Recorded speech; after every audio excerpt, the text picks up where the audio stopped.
A mensagem que a produção preparou para a nossa reflexão no programa de hoje tem por título O Menino e a Garçonete.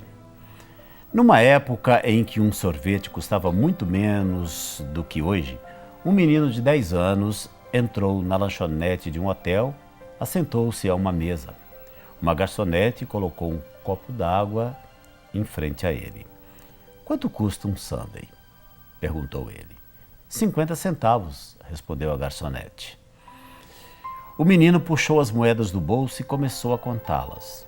"Bem, quanto custa o sorvete mais simples?" ele perguntou. A essa altura, mais pessoas estavam esperando por uma mesa e a garçonete, perdendo a paciência.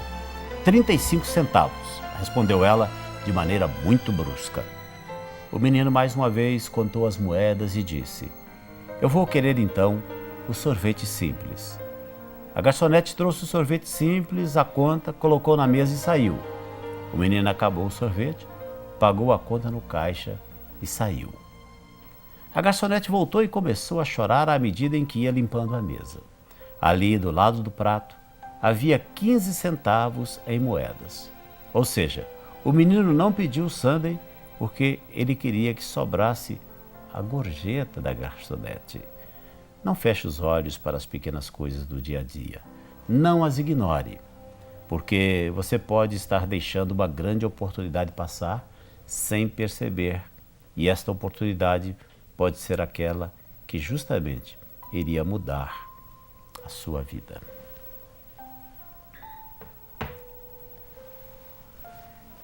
Eu imagino que eu e você já vivemos uma experiência não exatamente igual a essa, mas uma experiência muito parecida com essa, não é mesmo?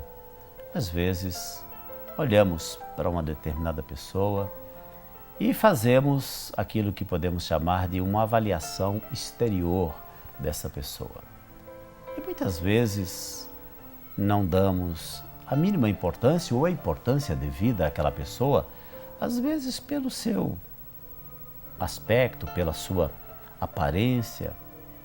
E quantas vezes nós já ouvimos histórias de pessoas que, por desprezar alguém por causa da sua aparência, não sabendo quem era aquela pessoa, descobre depois que tinha diante dela uma pessoa preciosíssima, uma pessoa maravilhosa, uma pessoa que tinha uma grande contribuição a dar, mas, no entanto, ela foi avaliada apenas pela aparência exterior e, por causa daquela aparência exterior, foi feito um pré-julgamento e esse pré-julgamento roubou de alguns a oportunidade de viverem experiências maravilhosas, experiências que marcaram as suas vidas ou poderiam ter marcado as suas vidas.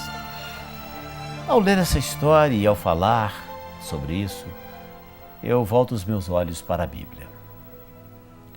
Eu fico imaginando quantas pessoas perderam oportunidades maravilhosas de conviver com Jesus, de aprender com Jesus, de poder, num contato direto e pessoal com Ele, usufruir da sua presença, para só então depois, muito depois, perceberem que aquele homem, de aparência simples, de uma aparência que, como diz Isaías, sem beleza, sem parecer, sem formosura.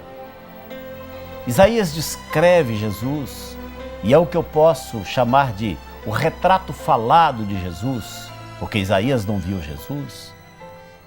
Pela história, Isaías viveu mais ou menos 700 anos antes de Jesus. Mas Deus permitiu que Isaías pudesse ter uma visão da aparência de Jesus. E profeticamente, ele se refere a Jesus dizendo que ele, Jesus, não tinha aparência, não tinha formosura. Olhando nós para ele, nenhuma beleza víamos para que o desejássemos, para que desejássemos estar próximo dele. Ou seja, Jesus era aquela pessoa comum, simples, de uma aparência que, para muitos, era em certo momento, a aparência do fracasso, de um homem derrotado, de um homem vencido,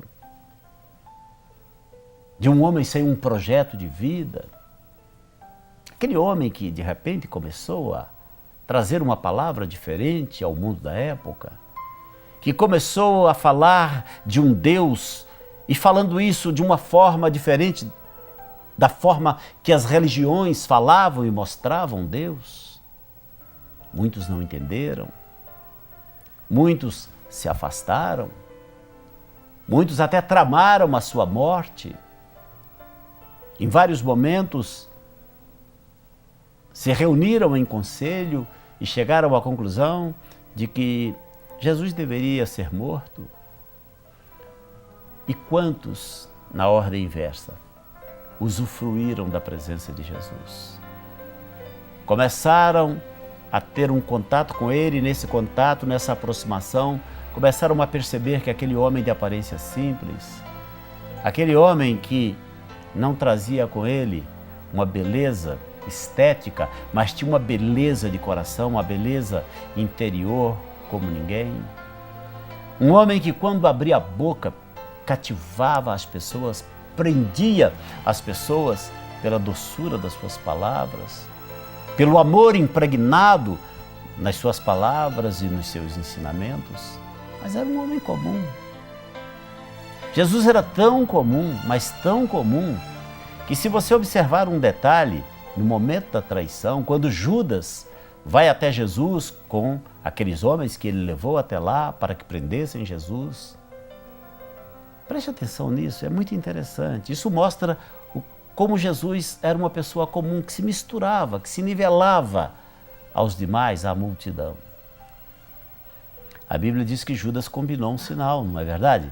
Ela disse assim, olha, aquele que eu beijar, este é o homem, podem prendê-lo. Por que Judas combinou um sinal?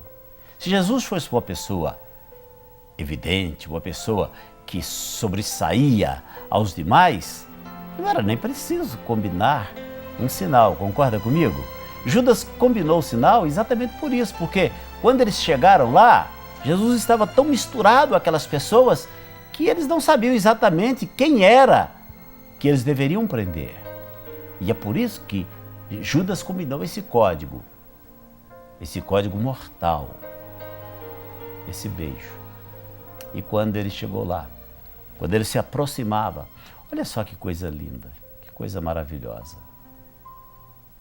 Ele olhou para Judas quando vinha, a multidão vindo com ele, as autoridades da época.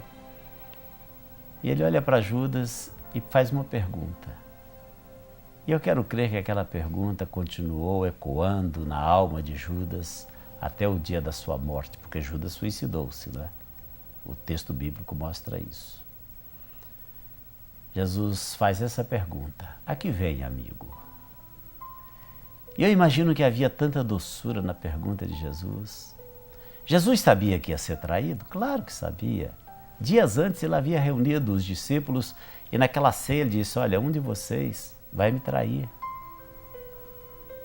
E Judas estava entre eles. Então Jesus sabia que seria traído. E ele sabia quem era o traidor. E quando o traidor vinha chegando, Jesus não se dirigiu a ele dizendo, chegou, né, traidor? Até que enfim você veio, não é, traidor? Eu falei lá na celebração da ceia que tinha um traidor e é você. Não. Olha que coisa linda. É o amor de Deus para conosco. O amor do Senhor Jesus para com Judas. A despeito de saber que ele era o traidor, Jesus ainda o considerava um amigo. E diz, aqui vem, amigo. Aqui vem, o que é que te traz aqui? Jesus, na verdade, estava dando a Judas a oportunidade do arrependimento. Mas Judas não se arrependeu. E Judas abriu mão de um privilégio, que foi o de continuar sendo um dos 12. De continuar aprendendo com Jesus. E fez tudo aquilo por quê? Porque queria o dinheiro. 30 moedas de prata. Quem era o tesoureiro do grupo? O próprio Judas. Jesus confiou a ele guardar o dinheiro que o grupo conseguia para poder fazer as suas viagens. E por causa do dinheiro, Judas vendeu Jesus. Para o mundo, Judas foi o traidor.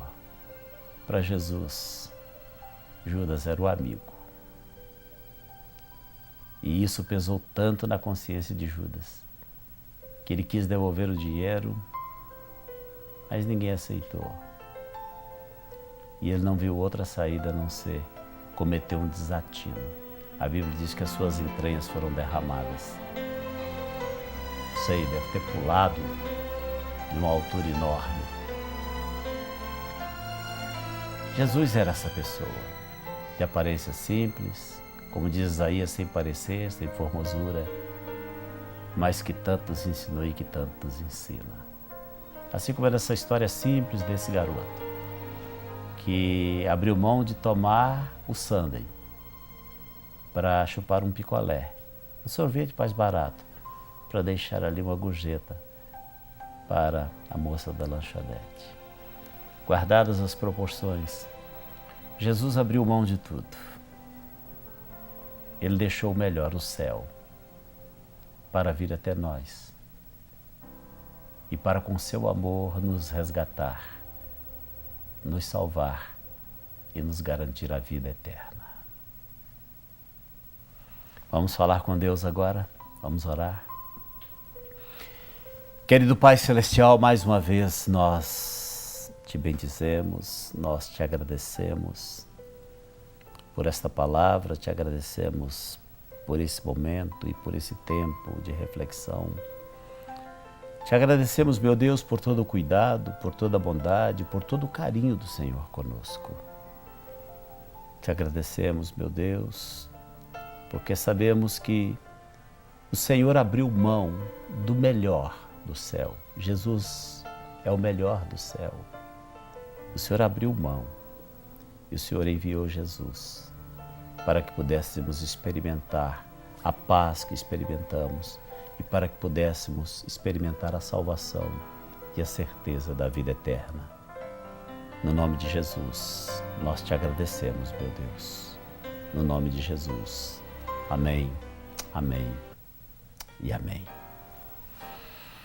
Infelizmente o nosso tempo acabou, mas eu espero te rever no nosso próximo encontro, esperando que esta mensagem tenha te abençoado e que, com certeza, o próximo programa também muito te abençoará.